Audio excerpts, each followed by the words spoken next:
The late September afternoon sun filtered through the gauze curtains of Maya's sister's living room in suburban Denver, casting a warm golden glow over the carefully arranged baby shower decorations. Pink and blue balloons bobbed gently from chairbacks, and a beautifully crafted diaper cake sat as the centerpiece on the dining table, surrounded by neatly wrapped gifts in pastel wrapping paper.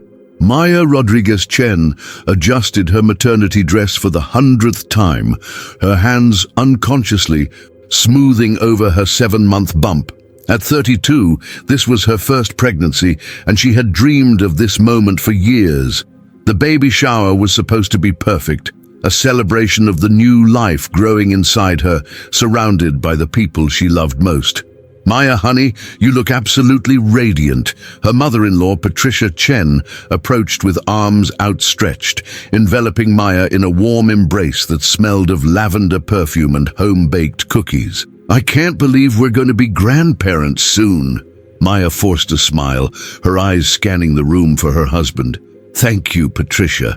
Have you seen David? I thought he was helping set up the games." Patricia's expression flickered almost imperceptibly. "Oh, he's around here somewhere, dear. You know how men are at these things, probably hiding from all the baby talk." But Maya knew her husband better than that. David Chen had been excited about this pregnancy from the moment they saw those 2 pink lines. He'd been the one insisting on reading pregnancy books aloud to her belly every night, the one who'd already assembled the crib 3 months early. This distant behavior was new, and it had been getting worse over the past 2 weeks. "Maya!" Her best friend Jessica bounded over, nearly spilling her punch in her enthusiasm. "Girl, this shower is gorgeous. Your sister really outdid herself. And look at you, you're glowing."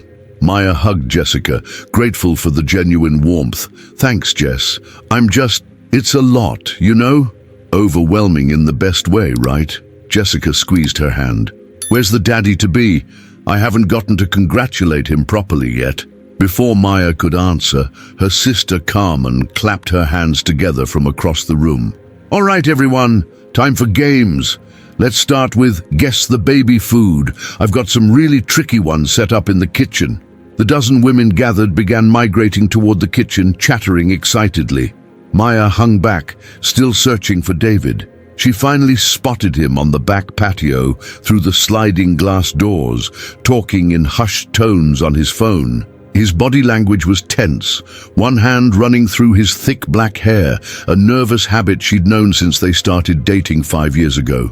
She made her way outside, the cool Colorado air a relief after the warmth of the crowded living room. David's back was to her as she approached, but she could hear fragments of his conversation. "I understand, but we need to know for certain." "Yes, I'm aware of the timeline." "No, she doesn't know yet." "David?" Maya called softly. He spun around, startled, quickly ending the call. "Maya, hi, sorry, just work stuff, you know how it is." But Maya knew her husband's work voice, and this wasn't it. David was a software engineer for a Denver-based startup, and his work calls were typically casual, filled with technical jargon and the occasional laugh. This had been different, urgent, secretive. "Work stuff on a Saturday afternoon, during our baby shower." Maya tried to keep her tone light, but she could hear the edge creeping in. David's jaw tightened. "It's just, there's this deadline coming up. Nothing for you to worry about." He moved to walk past her, but Maya caught his arm. "Hey!"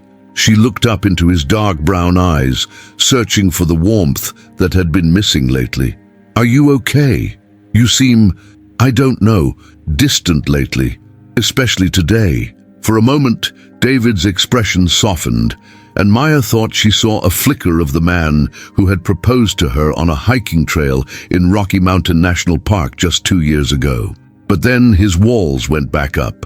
"I'm fine, Maya, just tired. This whole pregnancy thing it's a lot to process." The words stung more than Maya expected. "This whole pregnancy thing, David, this is our baby, our child that we planned for and wanted." "I know that." His voice was sharper now. Look, can we not do this right now? Your family is here, our friends are here, let's just get through today." Get through today, as if their baby shower was something to endure rather than celebrate. Maya felt tears threatening, but she blinked them back. She wouldn't cry at her own baby shower. Fine, but we're talking about this later.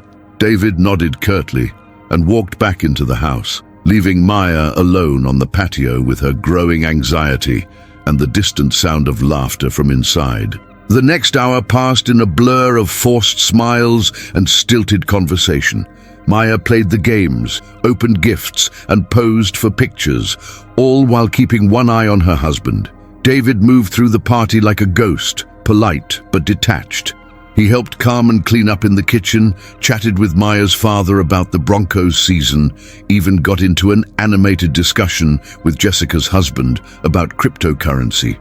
But he didn't approach Maya, didn't touch her shoulder as he passed by, didn't place his hand on her belly the way he usually did, talking to their unborn daughter in silly voices that made Maya laugh. The most painful moment came during the gift opening ceremony.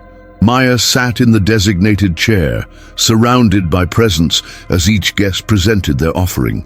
David stood at the back of the room, arms crossed, watching with an expression Maya couldn't read. "This one's from your Aunt Rosa," Carmen announced, handing Maya a beautifully wrapped box. As Maya opened each gift, tiny onesies, soft blankets, picture books, a high-tech baby monitor, she looked up hopefully each time, expecting David to come over and admire the gifts with her, to share in the excitement. Instead, he remained rooted in place, checking his phone periodically. When Maya opened the last gift, a handmade quilt from Patricia with baby Chen embroidered in the corner, she couldn't help the tears that finally spilled over. "Oh, honey," Patricia rushed over, concerned. "Are you all right? Is it the baby?" "I'm fine," Maya managed, wiping her eyes. "Just hormones. You know how it is." But she wasn't fine, not even close. As the party began winding down, guests started saying their goodbyes. Maya watched in growing horror as David worked the room, giving warm hugs to everyone. Her mother, her sister Jessica, even her cousin's teenage daughter who had come reluctantly and spent most of the party on her phone. He embraced Patricia with obvious affection, kissing her cheek and thanking her for the beautiful quilt. He clapped Maya's father on the back in that masculine way men do when they're fond of each other. He even hugged Carmen's husband, whom he'd only met a handful of times. Maya stood in the center of the living room, surrounded by gift bags and leftover decorations, watching her husband distribute affection to everyone except her. When the last guest had gone, and only immediate family remained to help clean up, Maya finally cornered David in the kitchen. "What the hell was that?" she demanded, keeping her voice low so Carmen and her parents wouldn't hear from the living room. David was loading plates into the dishwasher with mechanical precision. What was what? "You hugged everyone. Everyone, David. My 15-year-old cousin. The neighbor who only stayed for 10 minutes. But not me. Not your pregnant wife at her own baby shower." David's hands stilled on the dishes. For a long moment, the only sound was the distant murmur of conversation from the other room and the tick of Carmen's kitchen clock. "Maya," he started, then stopped. "What?" Maya stepped closer, her heart hammering. "What is it? What aren't you telling me?" David turned to face her, and for the first time in weeks, Maya saw raw emotion in his eyes. But it wasn't the love and excitement she was hoping for. It was fear and something else that made her stomach clench. Guilt. "We need to wait," he said quietly. "Wait for what?" David glanced toward the living room, making sure they were still alone, then looked back at Maya with an expression that would haunt her for weeks to come. "We'll talk after the results." The words hit Maya like a physical blow. "What results? David, what results?" But David was already walking away, leaving Maya alone in the kitchen with the dirty dishes and a growing sense of dread that something fundamental in her world was about to change forever. As she stood there, one hand protectively over her belly, Maya felt the baby kick as if sensing her distress. She whispered softly to her unborn daughter, "It's okay, baby girl. Mummy's going to figure this out." Dree. But for the first time since seeing those two pink lines, Maya wasn't sure if anything was going to be okay at all. 3 days had passed since the baby shower, and Maya felt like she was living with a stranger. David left for work early and came home late, claiming urgent project deadlines. When he was home, he was polite but distant, like a courteous roommate rather than her husband and the father of her unborn child. Maya sat in their Denver home office on Tuesday evening, David's laptop open in front of her. She felt guilty about snooping, but desperation had overcome her moral reservations.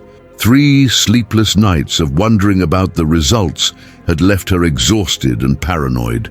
The laptop was password protected, but Maya tried the usual suspects: their anniversary date, their dog's name, Buster, who had passed away last year, combinations of their birthdays. Nothing worked. David had changed his password recently. Come on, Maya muttered, trying Baby Girl 2024, what they'd been calling their daughter.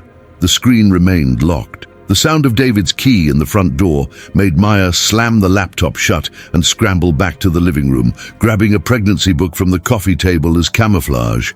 She was curled on the couch, pretending to read about 3rd trimester nutrition, when David walked in.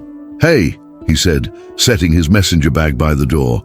He looked tired, shadows under his eyes that matched her own. "Hey." Maya looked up from her book. "How was work?" "Fine. Busy." David loosened his tie, a navy blue one Maya had bought him for his birthday. "What did you do today?" It was such a normal question, the kind of mundane check-in that had been part of their routine for years. But now it felt loaded, like they were both performing the roles of husband and wife rather than actually being them. "Not much. Had my doctor's appointment." Maya watched David's reaction carefully, his hands stilled on his tie. "How did it go?" "Good. Baby's healthy, measuring right on track. Dr. Martinez says everything looks perfect." Maya paused. She asked where you were. I made an excuse. David finished removing his tie, avoiding her eyes. "I told you I couldn't get away from work." "You've never missed an appointment before." "I've never had a project this demanding before." Maya closed her book and shifted on the couch to face him fully. "David, what project? You've barely talked about work in weeks. Usually, I can't get you to stop complaining about your co-workers or ranting about inefficient code. Now it's just, work is busy, and big project with no details." David's jaw tightened, that telltale sign that he was getting defensive. "Not everything about my job is interesting enough to discuss, Maya. But everything was interesting enough to discuss before." Maya's voice rose slightly, frustration bleeding through. "You used to tell me about your lunch conversations with Jake, about the weird bug you couldn't figure out, about your boss's terrible PowerPoint presentations. Now you barely speak to me at all. Maybe I'm just stressed about becoming a father. Or maybe you're hiding something from me." The words hung in the air between them like a challenge. David stared at her for a long moment, and Maya saw that flicker of guilt again, quickly suppressed. "I'm going to shower," he said finally, escaping upstairs. Maya waited until she heard the bathroom door close and the water start running before she moved. She had maybe 10 minutes before David finished his shower, and she intended to use them. She went to their bedroom and quietly opened David's dresser drawers, not sure what she was looking for, but hoping she'd know it when she saw it. Socks, underwear, t-shirts, everything normal and familiar. She checked his nightstand drawer, reading glasses, lip balm, a book about coding best practices. Nothing. Maya moved to David's side of the walk-in closet, running her hands through suit jacket pockets. In his grey blazer, the one he'd worn to work yesterday, her fingers closed around a small piece of paper. Her heart hammering, Maya unfolded what turned out to be a receipt from Westside Medical Laboratory. The date was from a week ago, 2 days before the baby shower.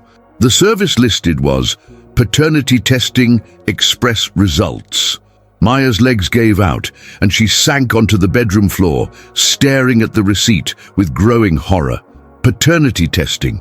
David had gotten a paternity test. The shower was still running, but Maya felt like she might throw up.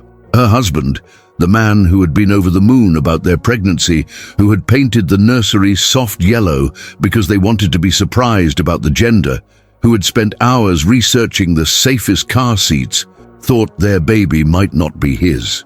With shaking hands, Maya took a picture of the receipt with her phone, then carefully folded it and returned it to David's jacket pocket. She made it back to the living room just as she heard the shower turn off. 20 minutes later, David came downstairs in sweatpants and a Colorado Rockies t-shirt, his hair still damp. Maya was exactly where he'd left her on the couch, but now she felt like she was looking at him through new eyes. "I'm going to heat up some leftover pasta," David said. "You want some?" Maya studied her husband's face, the face she'd been kissing goodnight for 5 years. "David, do you think I cheated on you?" David went very still. "What? It's a simple question. Do you think I had an affair?" "Maya, where is this coming from?" "Answer the question." David sat down heavily in the armchair across from her, suddenly looking older than his 34 years. No, I don't think you cheated on me." "But you're not sure?" David rubbed his face with both hands. "Maya, can we please not do this right now?" "When then? After the results?" Maya watched David flinch at his own words being thrown back at him. "What results were you talking about, David?" "It's complicated." "Then uncomplicate it for me." David was quiet for so long that Maya thought he might not answer at all. When he finally spoke, his voice was barely above a whisper. "Someone called me about 3 weeks ago, said they had information about you, about us." Maya's blood ran cold. "What kind of information?" "They said you'd been seen with someone, another man, at restaurants, coffee shops, that you'd been having an affair." The words hit Maya like a series of physical blows. "And you believed them?" "I didn't want to believe them." "But you did." David's silence was answer enough. Maya stood up, pacing to the window that looked out over their small backyard. They'd bought this house 2 years ago, specifically because they wanted to start a family here. The yard was perfect for a swing set, David had said. Close to good schools, Maya had added. "Who called you?" she asked, not turning around. "I don't know. They wouldn't give their name. Man or woman?" "Woman, I think." The voice was disguised somehow, like they were trying to change it. Maya turned back to face him. "And based on one anonymous phone call, you decided I was cheating on you and that our baby might not be yours." "It wasn't just one call, Maya. She called 3 times and she knew things." "What things?" David looked miserable. "She knew about the coffee shop on 16th Street where you meet Jessica for lunch sometimes. She knew you'd been there on specific days, specific times. She said you were with a tall man with dark hair, that you looked intimate." Maya's mind raced.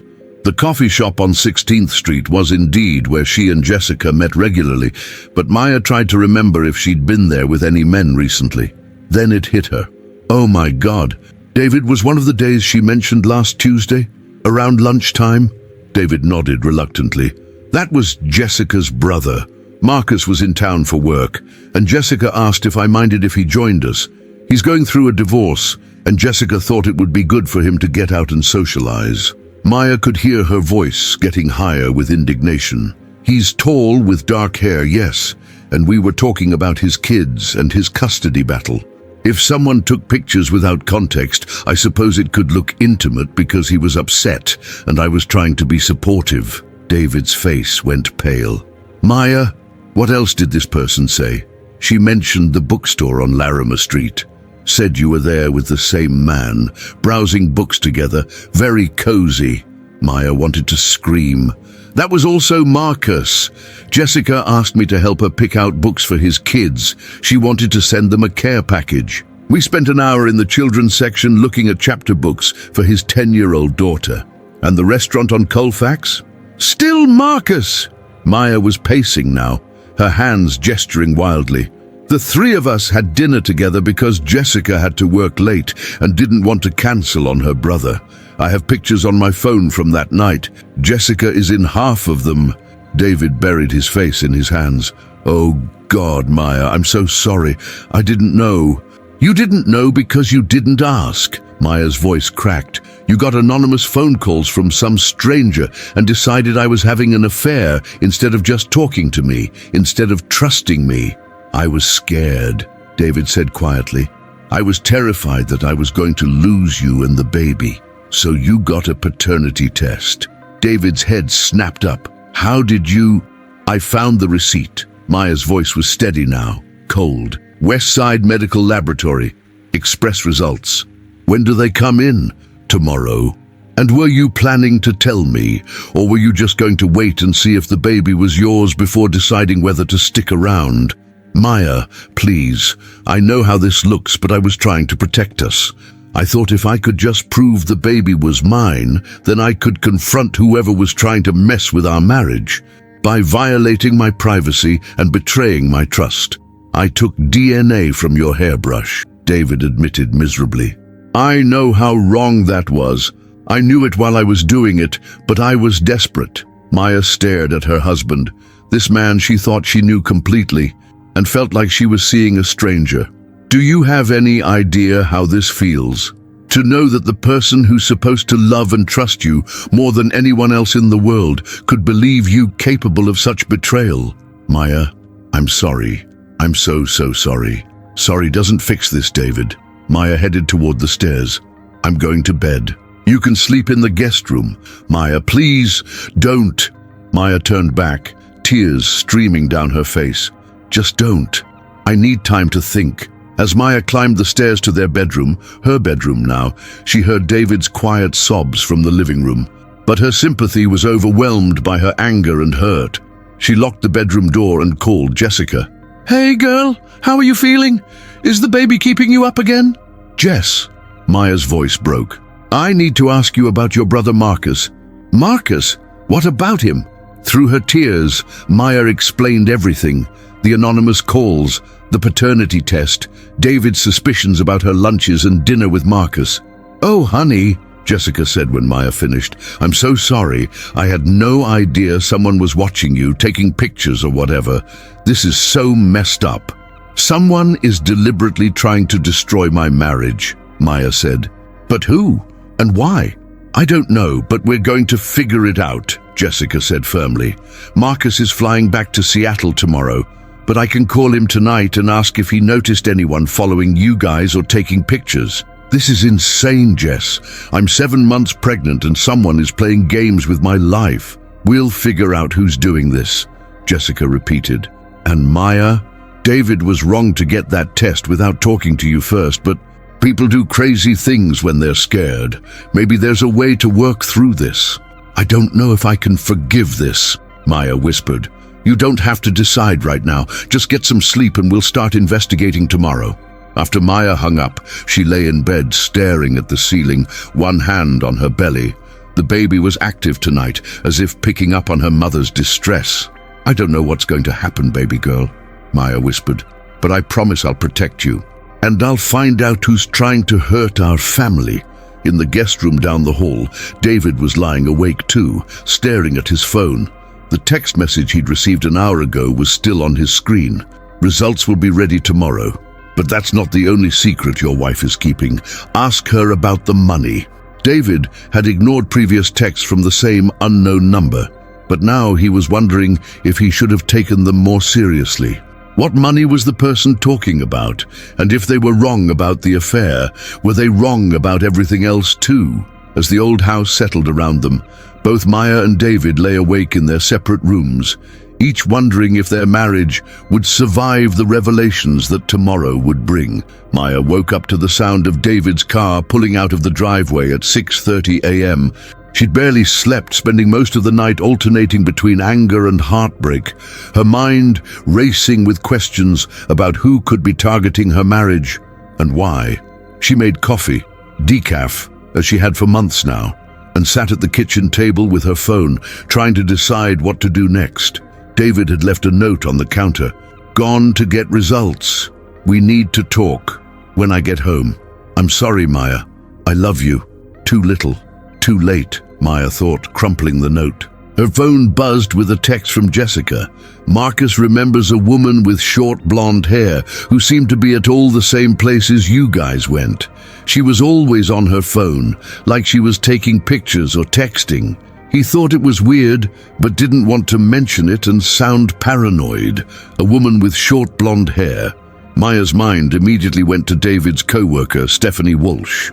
She'd met Stephanie at a few company parties over the years, an attractive woman in her late 20s with a choppy platinum blonde bob and an overly familiar way of talking to David that had always made Maya slightly uncomfortable.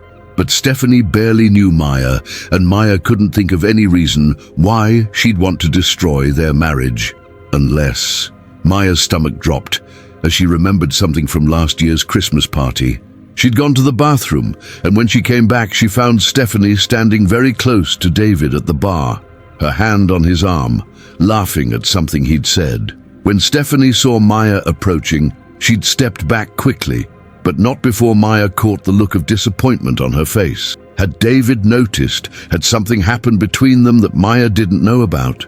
Maya's phone rang, interrupting her spiraling thoughts. It was her sister Carmen. "Hey, how are you feeling after Saturday? You seemed pretty upset by the end of the party." Maya started to give her usual fine response, then stopped. She needed help, and Carmen was one of the few people she trusted completely. "Actually, Carmen, I'm not okay. Can you come over? I need to talk to someone." "Of course. I'll be there in 20 minutes. While she waited for Carmen, Maya showered and tried to make herself look presentable. The face in the bathroom mirror looked exhausted, with dark circles under her eyes and a pallor that couldn't be entirely blamed on pregnancy fatigue. Carmen arrived with bagels from Maya's favorite bakery and took one look at her sister before enveloping her in a hug. "Okay, spill. What's going on?" Over coffee and bagels, Maya told Carmen everything: the anonymous calls, the paternity test, the revelation about Marcus, and her suspicions about Stephanie Walsh. Carmen listened without interruption, her expression growing darker with each detail. When Maya finished, Carmen was quiet for a long moment. "I'm going to kill him," Carmen said finally. "Carmen, no, I'm serious. David got a paternity test behind your back based on anonymous phone calls. That's not just stupid, Maya. It's cruel and potentially dangerous." "What do you mean, dangerous?" "Think about it. Someone is stalking you, taking pictures, trying to destroy your marriage. This isn't a prank, Maya. This is systematic harassment. Have you called the police?" Maya shook her head. "What would I tell them? That someone made phone calls and took pictures of me having coffee? You'd tell them that someone is conducting a targeted campaign to destabilize your marriage and mental health while you're pregnant. That's harassment, possibly stalking. At minimum, they should document it in case it escalates." The word escalates sent a chill through Maya. She hadn't thought about this situation potentially getting worse. "But first," Carmen continued, "we need to figure out who's doing this. You said you suspect this Stephanie woman." "Maybe. I don't have proof, but she's the only person I can think of who might have a motive." "What kind of work does David do again?" "Software development. He works for a startup called Innovate Tech downtown." Carmen pulled out her phone. "What's Stephanie's last name?" "Walsh." "Why?" Carmen was already typing. "Let's see what we can find out about her." After a few minutes of scrolling, Carmen held up her phone. "Is this her?" Maya looked at the LinkedIn profile photo and nodded. "That's her. Stephanie Walsh, senior software developer at Innovate Tech." Carmen read. "And look at this. She posts a lot on social media, Instagram, Twitter, Facebook. Some of these posts are interesting." Carmen showed Maya several posts from the past few months. Most were typical social media fare: food photos, workout selfies, complaints about Denver traffic, but a few stood out.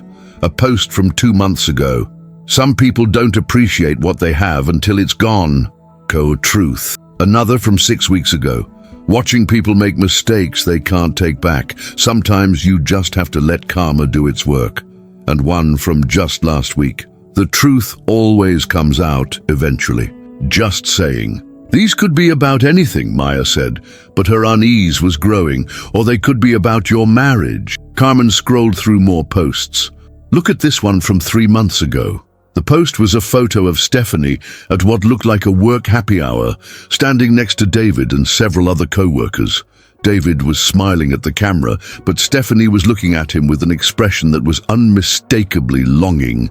The caption read, "Great team dinner. Some of us know how to appreciate good company." "Maya," Carmen said gently, "I think we need to consider that this might be more than just harassment. What if Stephanie has feelings for David and is trying to break up your marriage to clear the way for herself?" Before Maya could respond, her phone buzzed with a text from an unknown number.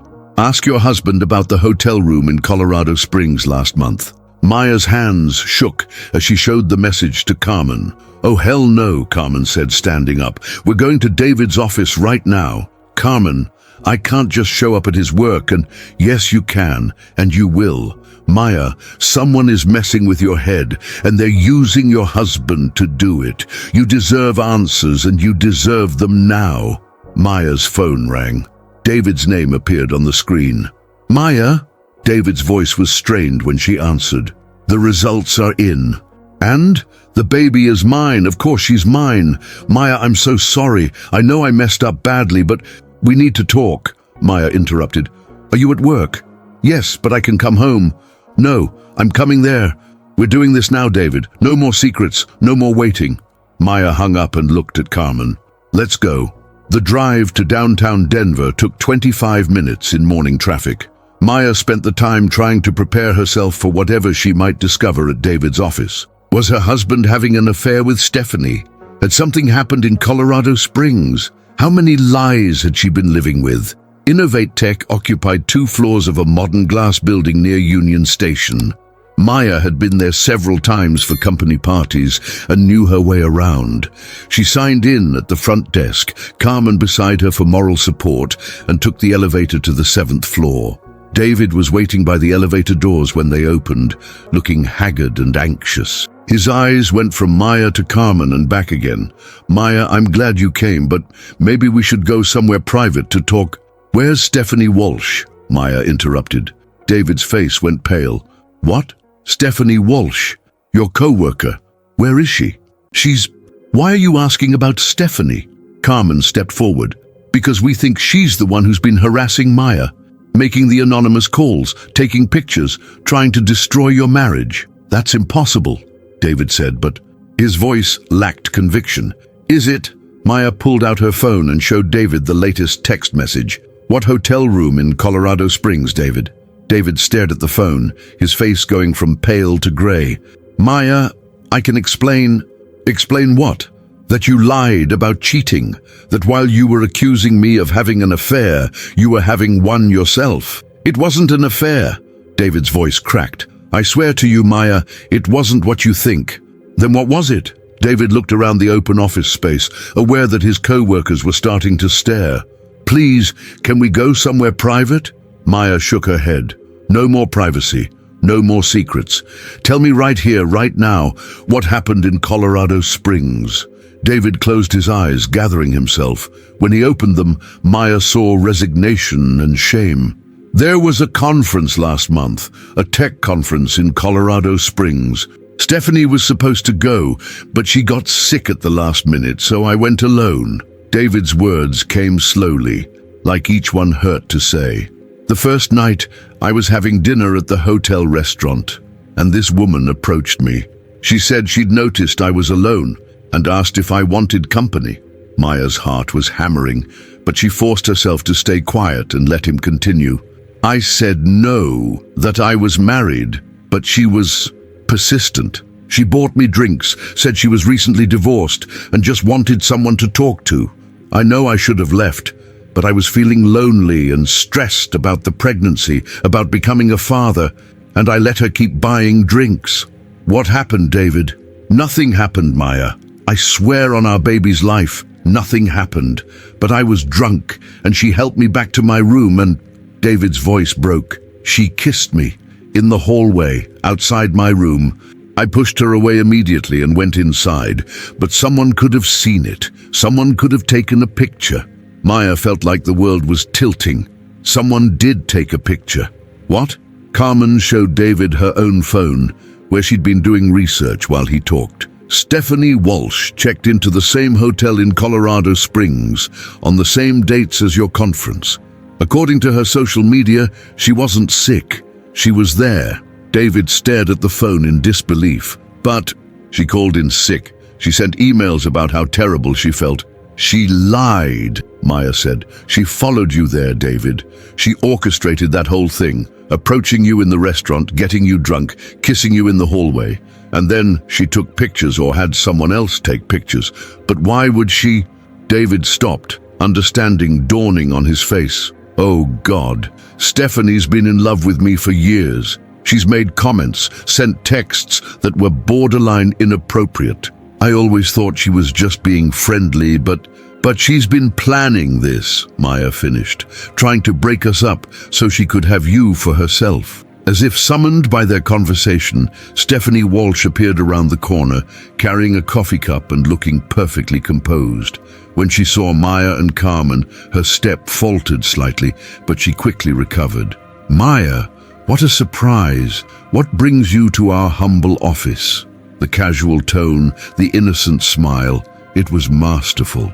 If Maya hadn't seen the evidence, she might have believed Stephanie was genuinely surprised to see her. I think you know exactly why I'm here, Maya said, her voice steady, despite the adrenaline coursing through her veins. Stephanie's smile didn't waver, but something shifted behind her eyes. I'm afraid I don't understand. Carmen stepped forward, holding up her phone with Stephanie's social media posts visible. Really? Because your Instagram says otherwise. All those cryptic posts about truth and karma, the photos from Colorado Springs when you were supposedly sick. For the first time, Stephanie's composure cracked slightly. Her eyes darted to David, then back to Maya. I have no idea what you're talking about. The anonymous phone calls, Maya continued, feeling stronger with each word. The pictures of me with Jessica's brother, the hotel room set up in Colorado Springs.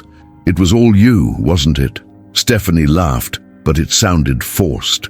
This is ridiculous. David, are you seriously going to let your hormonal wife come into your workplace and make wild accusations?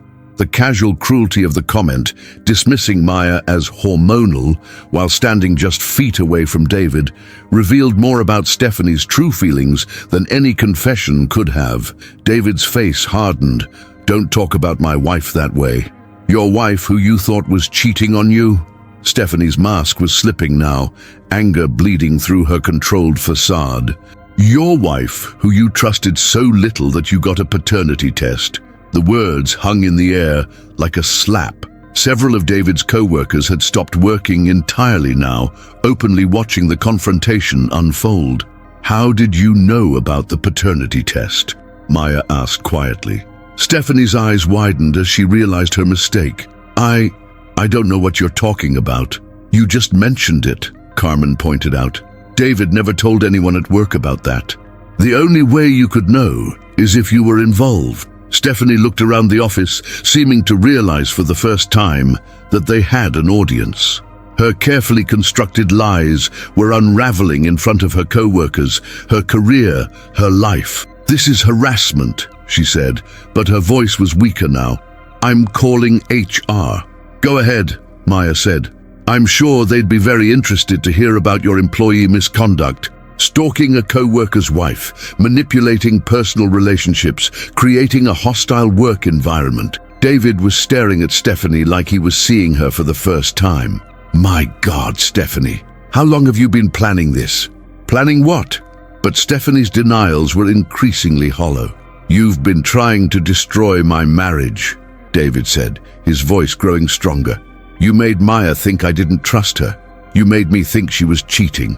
You followed me to Colorado Springs and set up that whole scenario in the hotel. You've been systematically trying to tear apart my family. Stephanie's face was flushed now, her careful composure completely gone. Your family. David, you have no idea how miserable you are. I see you every day at work, complaining about pregnancy symptoms and baby preparations and how tired Maya always is. You think I can't see that you're already feeling trapped?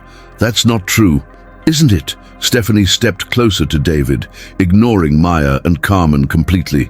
Remember last month when Maya couldn't come to the team happy hour because she was too nauseous? You stayed out until midnight talking to me about how overwhelmed you felt. You said you weren't sure you were ready to be a father. Maya felt like she'd been punched in the stomach. David had said that?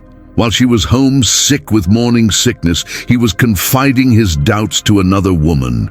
David's face went scarlet. Stephanie, I was venting. I was nervous about becoming a dad. That doesn't mean...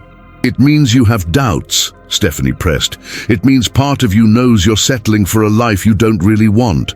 I was trying to help you see that. By destroying my marriage. David's voice was incredulous. By terrorizing my pregnant wife? By showing you the truth. Stephanie's voice cracked. I love you, David. I have for 3 years. I've watched you sleepwalk through this relationship, this pregnancy, this whole life that doesn't fit you. You're brilliant and funny, and you deserve someone who appreciates what you have to offer, not someone who takes you for granted. The raw emotion in Stephanie's voice was startling.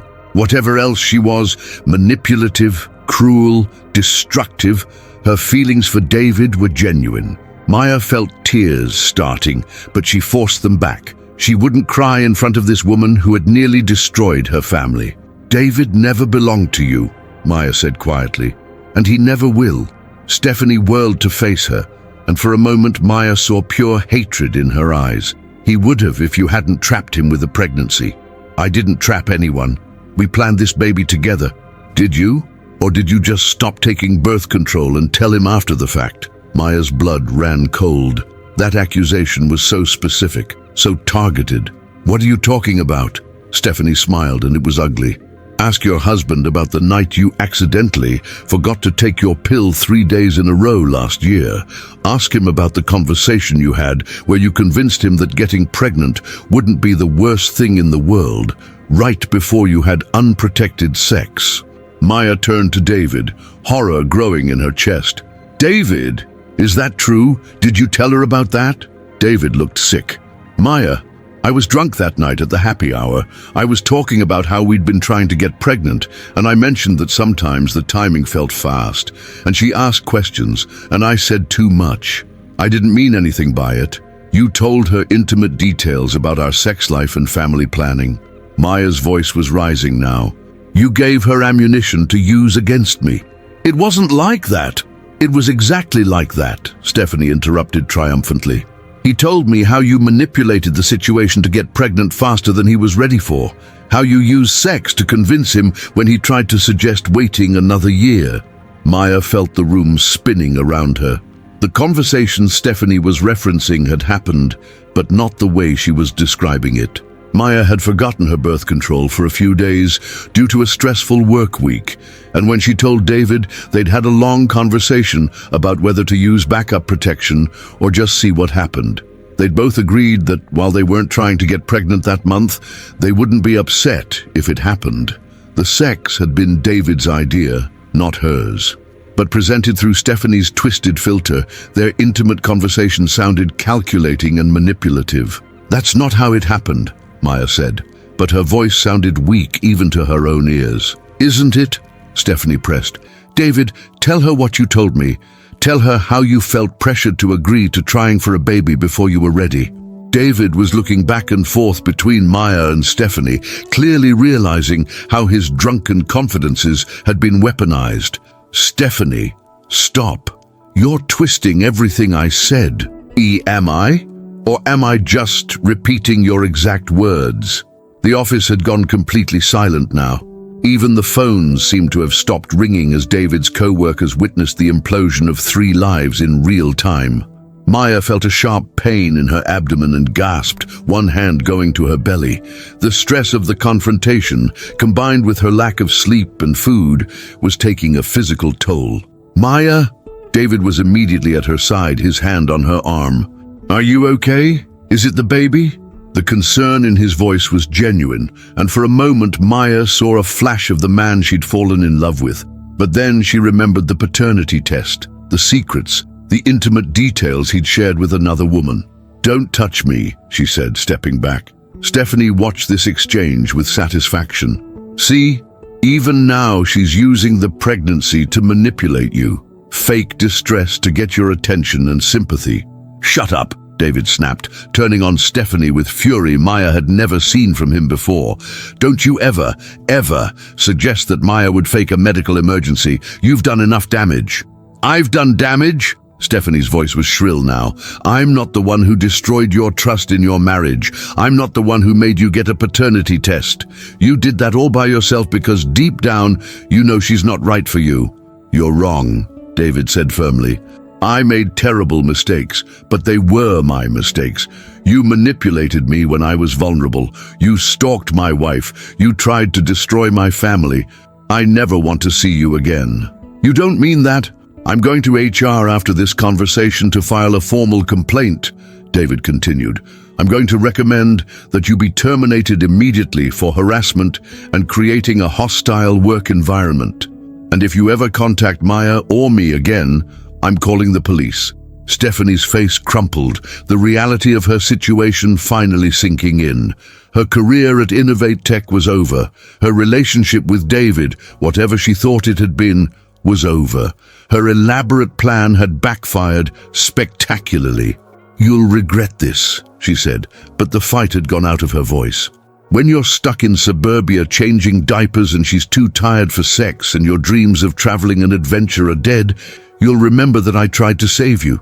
"Deesh, the only thing I'll remember," David said coldly, "is that you tried to destroy the best thing in my life." Stephanie looked at Maya one last time, and Maya saw something almost like pity in her expression. "Good luck," she said. "You're going to need it."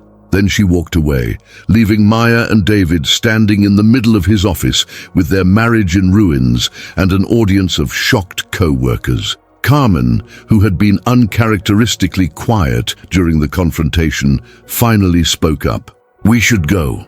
Maya needs to see a doctor about those cramps." David nodded, grabbing his jacket from his desk. "I'll drive." "No," Maya said firmly.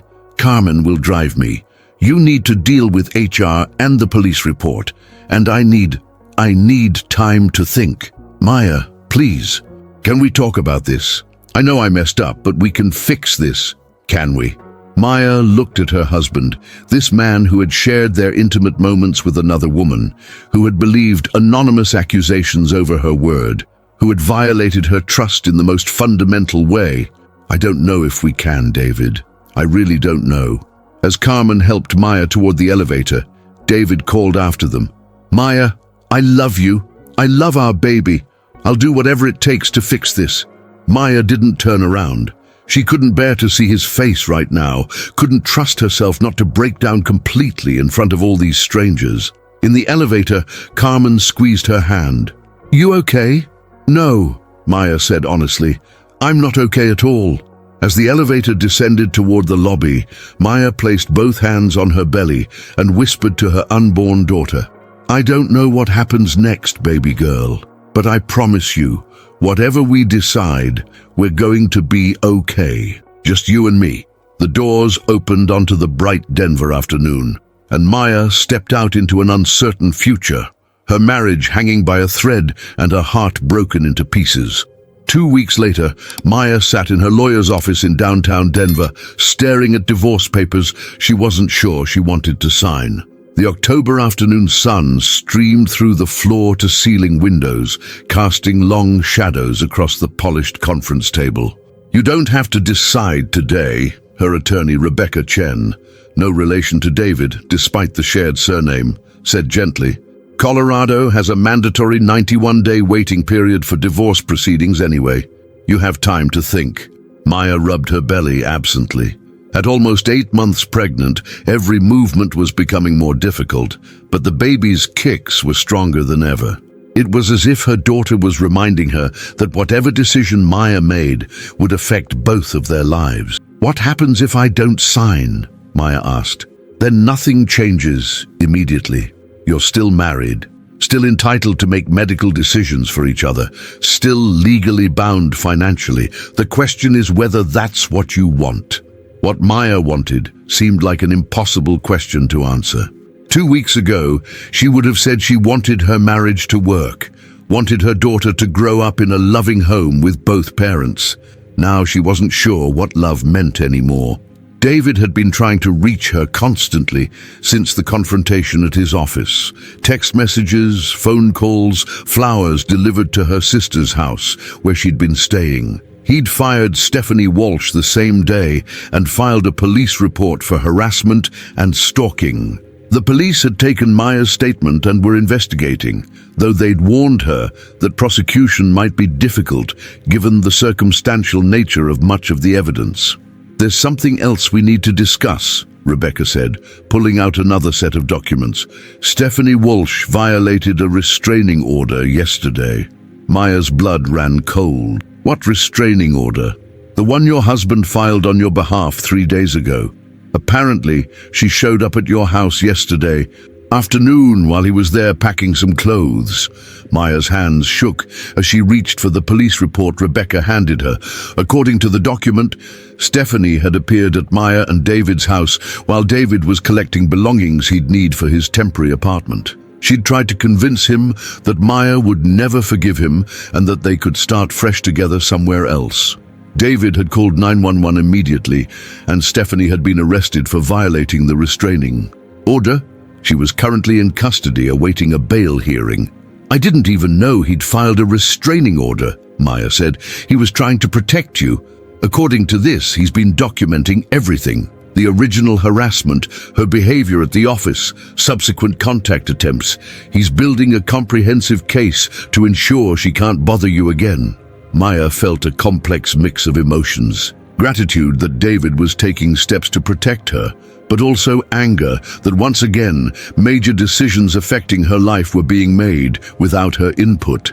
"Rebecca, can I ask you something personal?" "Of course. Have you ever been married?" Rebecca smiled. 23 years. Same person. It hasn't always been easy." "Did your husband ever betray your trust? Really betray it, not just forget to take out the trash or something?" Rebecca was quiet for a moment, considering her answer carefully. 5 years into our marriage, I found out my husband had been hiding a gambling problem from me. He'd racked up $30,000 in credit card debt playing online poker. He'd lied to me for months about where money was going, created elaborate stories to cover his tracks. Maya's eyes widened. "What did you do?" "I kicked him out, told him I wanted a divorce. I felt like I didn't know him at all, like our entire marriage had been built on lies." "But you stayed together?" "Not immediately. He lived in a studio apartment for 6 months while we went to counseling separately and together. It took 2 years before I trusted him enough to let him move back home. And honestly, it took 5 years before I completely forgave him." "How did you know it was worth fighting for?" Rebecca leaned back in her chair, looking out at the Denver skyline. "I had to separate what he did from who he was. The gambling, the lying, those were terrible choices he made out of shame and fear. But underneath that, he was still the man I'd fallen in love with. Still kind, still funny, still my best friend when he wasn't being an idiot." Maya thought about David, the man who read pregnancy books to her belly every night, who cried during romantic comedies, who brought her ice cream at midnight when her pregnancy cravings kicked in. Was that person still there underneath the betrayal and secrets? "The question you have to ask yourself," Rebecca continued, "is whether David's actions came from a place of malice or from a place of fear and poor judgment. That doesn't excuse what he did, but it might inform whether the relationship is salvageable." Maya's phone buzzed with a text message. She glanced at it, expecting another apology from David, but the sender was Jessica. "Marcus just called. He's been thinking about everything that happened, and he remembered something weird. The blonde woman who was following you guys. He saw her talking to someone else, a man with dark hair who was also taking pictures. What if Stephanie wasn't working alone?" Maya showed the message to Rebecca, who frowned as she read it. "Maya, I think you need to call Detective Morrison about this. If there was someone else involved in the harassment, that changes things significantly." Before Maya could respond, her phone rang. David's name appeared on the screen. Maya hesitated, then answered. "Hello, David." "Maya, thank God. Are you okay?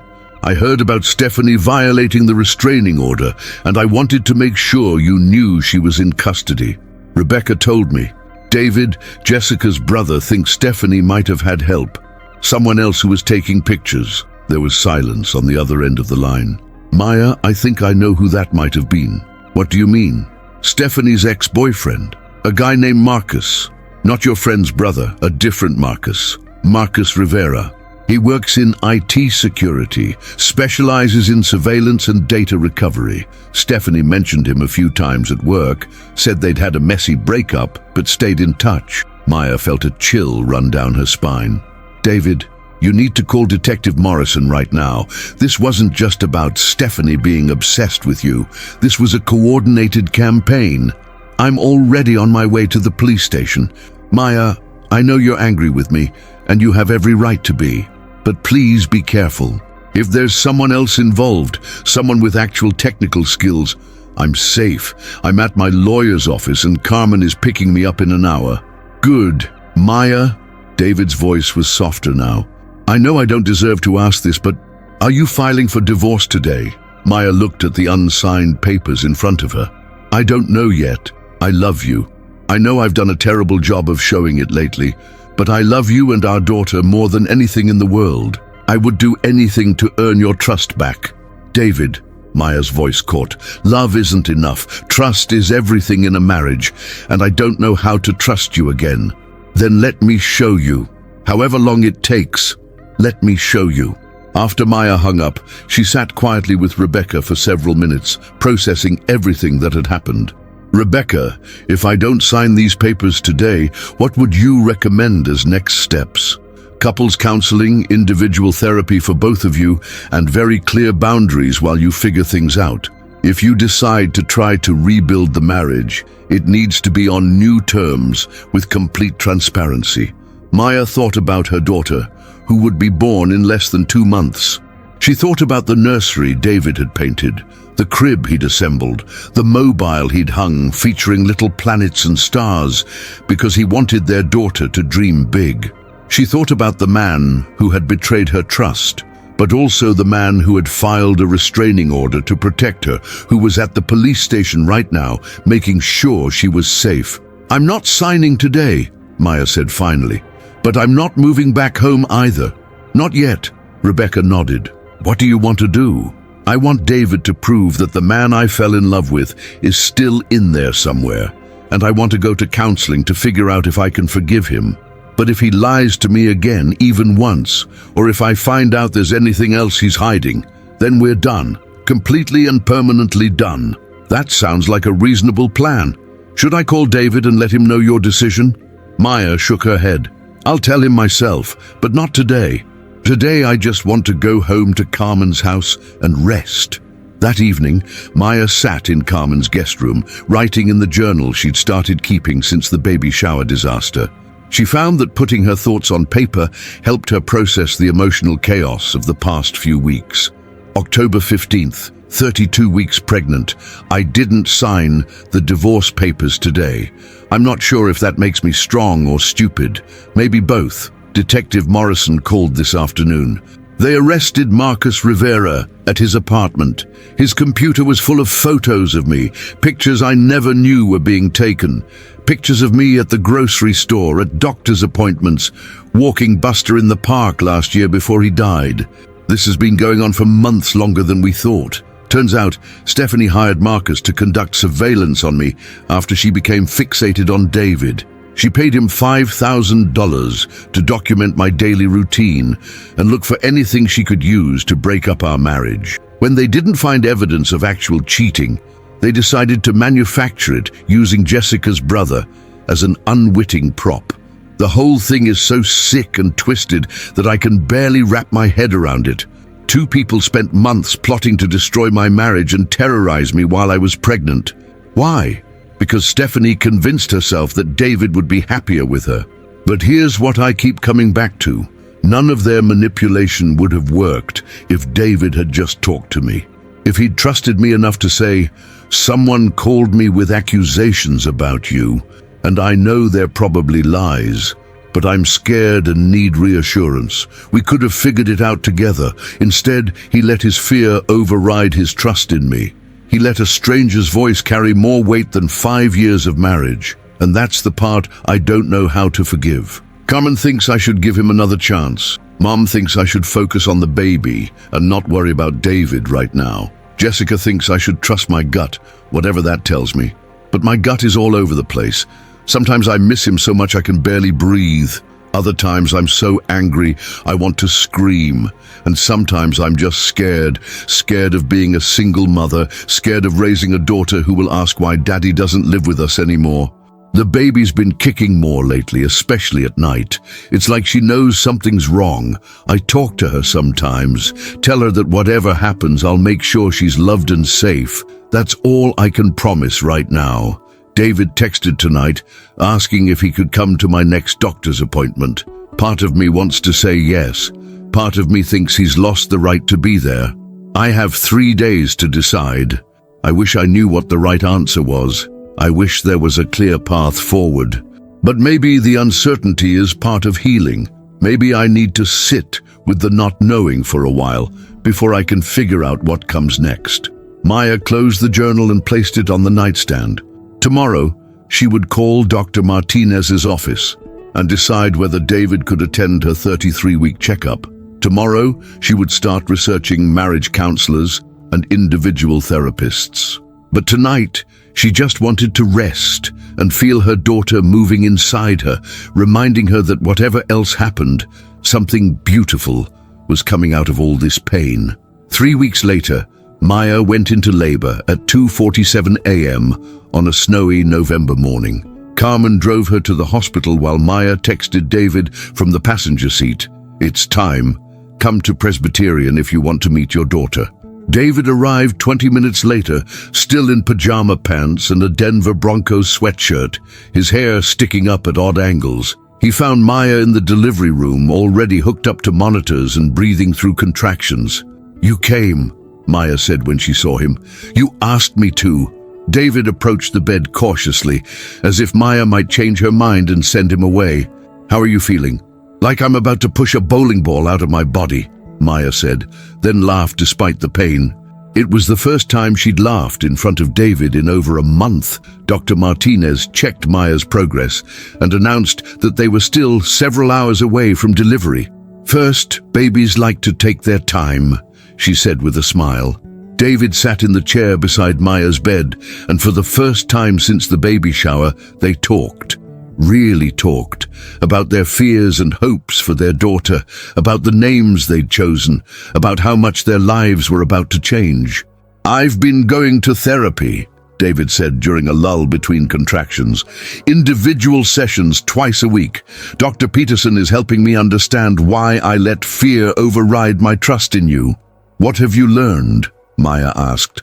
"That I've always been afraid of losing you. Even before the pregnancy, even when everything was good between us. I think part of me never believed I deserved you.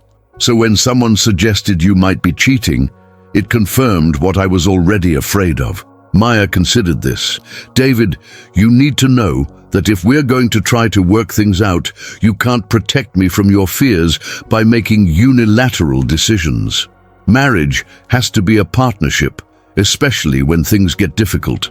"I know. Dr. Peterson said the same thing. I robbed you of the chance to help me through my fears by hiding them from you."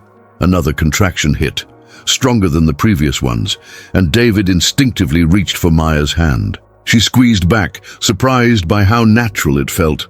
"I've been going to therapy too," Maya said when the contraction passed, "trying to figure out if I can forgive you, if I want to forgive you." "Have you decided?" Maya looked at her husband. His concerned expression, his rumpled clothes, the way he'd dropped everything to be here for their daughter's birth. "I'm still deciding. But being here with you now, it feels right. For today, at least." At 11:43 a.m., Emma Rose Chen made her entrance into the world, screaming loudly and waving tiny fists in indignation at being removed from her warm, dark home. She weighed 7 pounds, 2 ounces, had a head full of dark hair like her father's, and her mother's determined chin.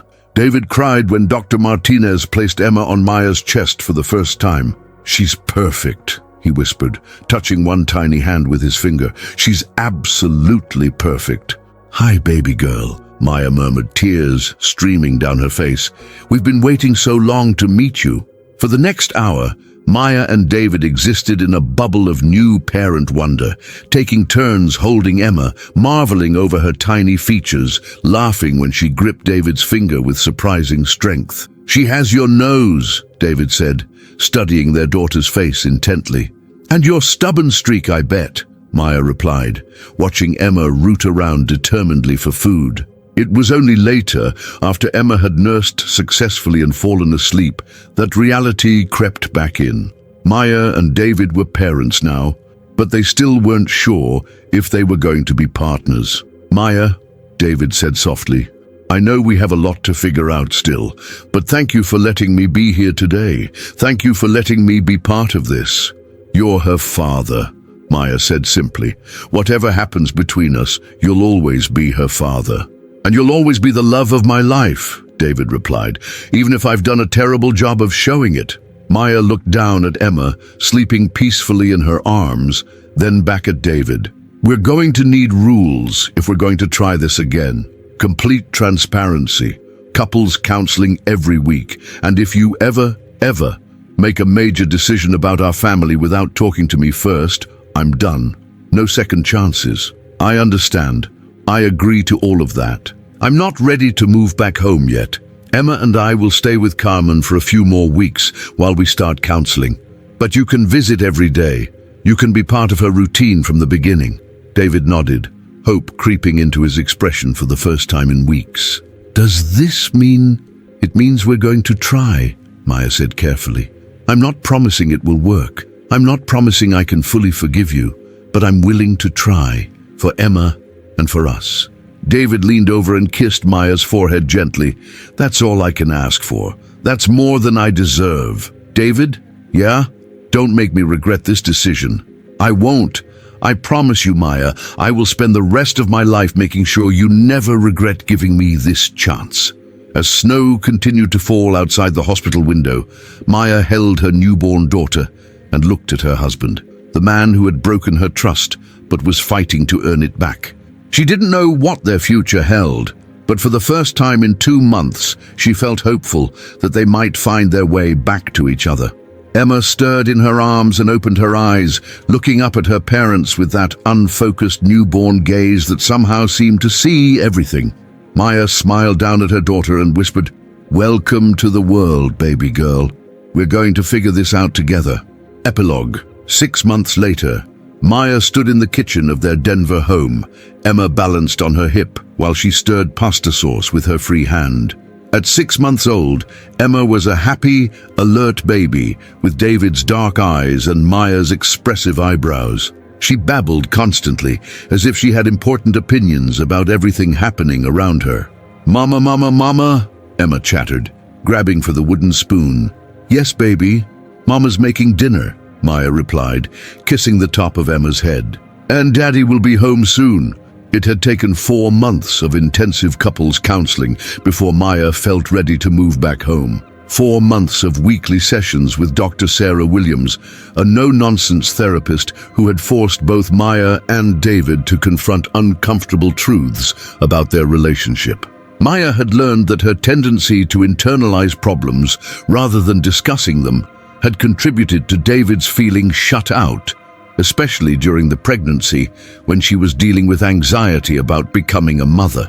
David had learned that his fear of abandonment, rooted in his parents' contentious divorce when he was 12, had made him hypervigilant for signs of relationship problems, even when none existed. They'd developed new communication strategies, established weekly check-ins, to discuss any concerns before they festered, and created a system for major decisions that required both of their input. It hadn't been easy.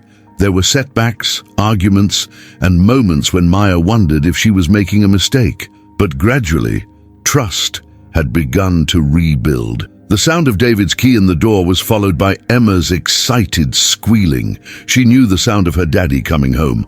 "There are my girls," David said, dropping his messenger bag and heading straight for them. He kissed Maya's cheek and took Emma from her arms, lifting the baby high in the air until she giggled with delight. "How was your day?" Maya asked, watching David and Emma's reunion with a smile. Some things had changed between her and David, but his devotion to their daughter had never wavered. Good. Busy. The new project is finally coming together. David settled Emma in her high chair and pulled ingredients for her dinner from the refrigerator. How about you? Did you survive the 6-month doctor visit? Barely. Emma charmed Dr. Peterson completely, but she was not happy about her vaccinations. She screamed for a solid 10 minutes. My brave girl. David cooed at Emma, who grinned and banged her hands on her high chair tray, fighting the good fight against medical procedures. Maya watched David prepare Emma's pureed sweet potatoes with the same careful attention he'd once devoted to debugging code. He'd taken 2 weeks of paternity leave when Emma was born and had been an equal partner in parenting from day one. Midnight feedings, diaper changes, doctor's appointments, everything. "Oh," David said, pulling an envelope from his jacket pocket. "This came to my office today. I think it's the final paperwork from Stephanie's sentencing." Maya took the envelope but didn't open it immediately. Stephanie Walsh had pleaded guilty to stalking and harassment charges 3 months ago and received a 2-year suspended sentence with mandatory counseling and a permanent restraining order. Marcus Rivera had been sentenced to 6 months in jail and 2 years probation for his role in the surveillance. "Do you want to know what it says?" Maya asked. David considered for a moment. "Not really. She's out of our lives forever, and that's all that matters to me." Maya tucked the envelope into a kitchen drawer, unopened. Some chapters were better left closed. "Maya?" David's voice was tentative. "I have something I want to ask you." Maya looked up from the pasta, noting the nervous energy in David's posture. "What is it?" David glanced at Emma, who was happily smearing sweet potatoes across her face, then back at Maya. "I know we said we'd wait until Emma was older before having any more kids, but watching you with her, seeing what an amazing mother you are, it makes me want to give her a sibling. Not right away," he added quickly, "but maybe when she's 2 or 3. Maya smiled. 6 months ago, the idea of planning another pregnancy with David would have seemed impossible. Now, it felt like a natural next step in rebuilding their family. "I'd like that," she said, "but next time, no anonymous phone calls allowed to interfere with our baby planning." David laughed, pulling Maya into his arms while Emma banged happily on her tray in the background. "Deal. Next time, the only people who get to have opinions about our pregnancy are you, me, and whatever little person we create." "And Emma," Maya added, "she should get to vote on whether she wants a baby brother or sister." "Emma's vote definitely counts," David agreed, looking over at their daughter, who had managed to get sweet potato in her hair. "Though knowing her, she'll probably demand twins just to make things more interesting." As if she understood the conversation, Emma let out a particularly loud squeal and threw her spoon on the floor with tremendous satisfaction. "That's our girl," Maya said, laughing, already making her preferences known. David retrieved the spoon and handed it back to Emma, who immediately threw it down again. "I think we have a future athlete on our hands," Maya observed, watching their daughter's determined spoon-throwing technique. As they settled into their evening routine, dinner, Emma's bath, story time, and bedtime, Maya reflected on how far they'd come. The house felt like home again, filled with the sounds of family life, Emma's babbling, David's off-key singing during bath time, and their own comfortable conversation. After Emma was asleep in her crib, Maya and David sat on their back patio with cups of tea, enjoying the mild May evening. The yard that David had once envisioned with a swing set now had a small garden that Maya had planted, with bright flowers that Emma loved to look at during their morning walks. "I have something for you," David said suddenly, reaching into his pocket. Maya's heart skipped, wondering if he was about to propose again. They'd never had a formal recommitment ceremony, but the idea had come up in counseling. Instead, David pulled out a small velvet box that was clearly too small for a ring. "David, what is this?" "Open it." Inside the box was a delicate gold necklace with a small pendant in the shape of a mother and child, their figures intertwined in an eternal embrace. "I saw it last week when I was walking past that jewelry store on 17th Street, David explained. It reminded me of you and Emma, but also it reminded me of second chances, of how something beautiful can come from something broken if you're willing to do the work to fix it. Maya's eyes filled with tears as David fastened the necklace around her neck. It's beautiful. I love you, Maya. I love the life we've built together, and I love the woman you've become through all of this. You're stronger than I ever gave you credit for, and I'm grateful every day that you gave us another chance. Maya touched the pendant, feeling its smooth surface against her skin. I love you too. It's different now than it was before, maybe deeper, because we've both seen what we could lose and chosen to fight for it instead. Different how? Maya considered the question. Before, I loved you assuming we'd always be happy, that nothing really bad would ever happen to us. Now I love you knowing that we can survive the bad times, that we can make mistakes and hurt each other and still find our way back if we're both willing to do the work. David nodded, understanding exactly what she meant. Dr. Williams was right when she said that couples who survive major betrayals often end up stronger than couples who never face serious challenges. As long as both people are committed to rebuilding, Maya added, it only works if both people want it to work. They sat in comfortable silence for a while, listening to the sounds of their neighborhood settling in for the night. Somewhere in the distance, a dog was barking, and the family next door was having a barbecue in their backyard. Maya? Thank you. For what? For being brave enough to trust me again, for giving Emma the chance to grow up with both her parents, for fighting for us when it would have been easier to walk away. Maya leaned against David's shoulder, feeling the solid warmth of him beside her. You did the fighting too. The old David might have given up after I kicked you out, but you kept showing up, kept going to therapy, kept proving that you wanted to change. I couldn't lose you both. I couldn't let Emma grow up thinking her daddy didn't fight for her family. A cry from inside the house interrupted their conversation. Emma's hungry cry, right on schedule for her 9 p.m. feeding. My turn? David said, standing up. You sure? I don't mind. I'm sure. You made dinner and dealt with the vaccination drama today. Besides, I love our nighttime routine. Maya smiled, watching David head inside to tend to their daughter. Through the window, she could see him lifting Emma from her crib, talking to her in the gentle voice he reserved for their baby girl. Her phone buzzed with a text from Carmen. How are things going? Still feeling good about the decision to move back home? Maya typed back, really good. We're not the same people we were before everything happened, but maybe that's not a bad thing. We're more intentional now, more grateful for what we have. I'm proud of you, sis, for fighting for your family and for demanding better from David. Emma's lucky to have parents who love each other enough to do the hard work. Maya looked down at the necklace David had given her, then up at the window where she could see him feeding Emma in the nursery they'd painted together before she was born. The mobile of planets and stars still hung above the crib, slowly turning in the soft breeze from the ceiling fan. When David and Emma came back outside 20 minutes later, Emma was drowsy but alert, looking around at the gathering darkness with wide, curious eyes. She wasn't really hungry, David explained, settling back into his chair with Emma on his lap. I think she just wanted some cuddle time. She's got good instincts, Maya said, reaching over to stroke Emma's soft hair. Sometimes we all just need a little extra love. Emma looked back and forth between her parents, then let out a satisfied sigh and settled more comfortably against David's chest. I think someone approves of family time, David observed. Good thing, Maya said, because she's stuck with us. As the three of them sat together in the growing twilight, Maya felt a deep sense of peace settle over her. Their story hadn't unfolded the way she'd expected. There had been betrayal and heartbreak, doubt and fear, anger and forgiveness. But perhaps that was what made it real. They weren't a perfect family, but they were a real one. They'd been tested and broken and had chosen to rebuild something stronger.